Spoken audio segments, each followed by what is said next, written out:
उच्च कोटि के भगत हुए, जिनका भी सबका जीवन बदला तो संतों की सदगति के कार्य बदला। इसलिए कवि साहब कहते हैं ध्रुव प्रहलाद अम्बरीश विभीषण जिनकी धन कमाई, कहे कबीर सा सुनो कोई साधो ज्योति में ज्योति समाई। ध्रुव जी महाराज राजा उत्तानपाद के पुत्र, और राजा उत्तानपाद के दो रानियां थी, सुमति सुनीति और सुरुचि। सुनीति के तो ध्रुव जी महाराज थे और सुरुचि के प्रियव्रत थे, दो पुत्र थे।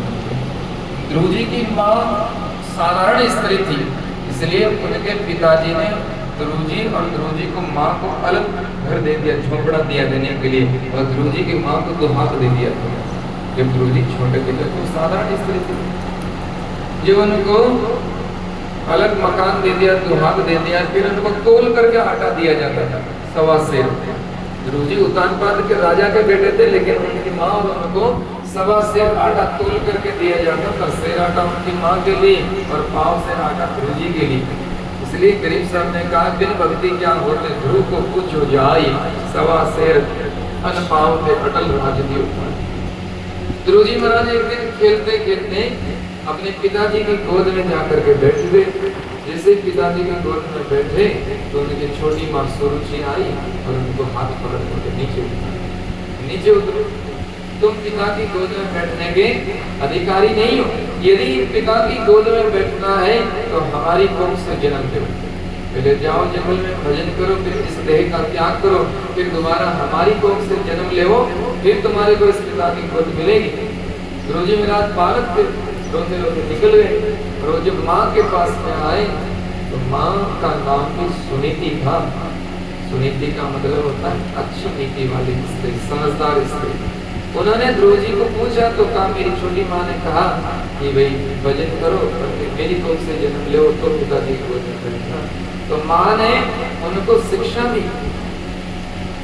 आज तो मान लो कोई तामुल लड़ ले वे देराने जे धणी ना तो लोग थोड़ा तान लड़न जाते माथा फोड़ करते मार छोड़ा नहीं। पर सुनीति ने उनको शिक्षा दी कि बेटा तुम्हारी छोटी माँ सही कहती है, अरे बिना भजन के क्या है, भजन करोगे तो इस पिता की गोद तो क्या परम पिता परमात्मा की गोद मिल जाएगी तुम्हारे को। और ध्रुव जी महाराज माँ की आज्ञा से घर से रवाना हो गए और बीच रास्ते में उनको नारद जी महाराज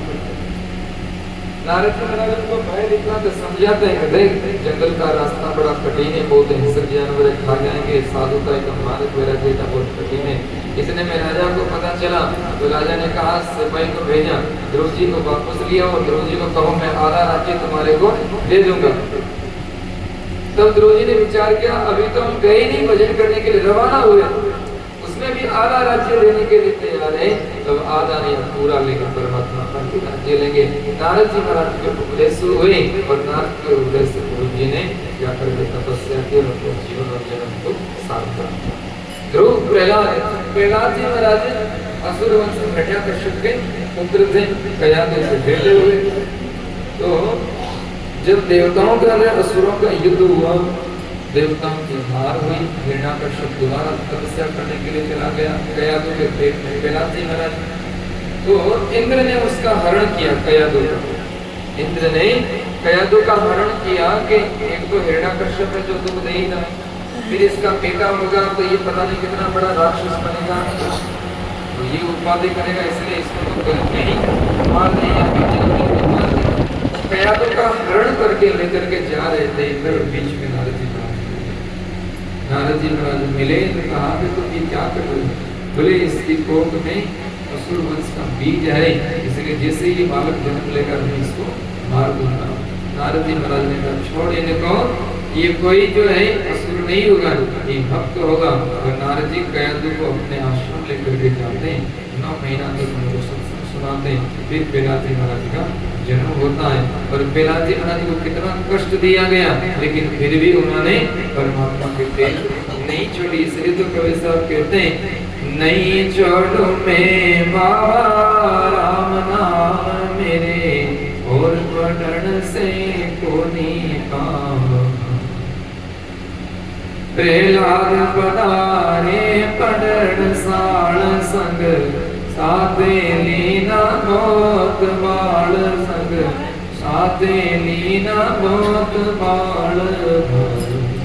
अरे काई रे पढ़ावे पांड्या आल जाल तू, काई रे पढ़ावे पांड्या आल जाल मेरी माटी पर लिख दे श्री गोपाल भाई। पिलाजी महाराज को इतना कष्ट दिया गया, लेकिन फिर भी उन्होंने परमात्मा की सेवा नहीं छोड़ी, क्योंकि उनको संतों की संगति गर्भ में ही संस्कार मिल गए थे। इसलिए संतों की संगति के द्वारा ऐसे निष्ठावान भक्त हुए कि पिलाजी महाराज ध्रुव के नाथ अम्बरीश विभीषण जिनकी धन है कमाई, ते कवि सर सुनो वे साधो वे ज्योति में ज्योत समाई, जिन साधु की संगति पाई मारी है। बोलो सतगुरु दयाल की जय।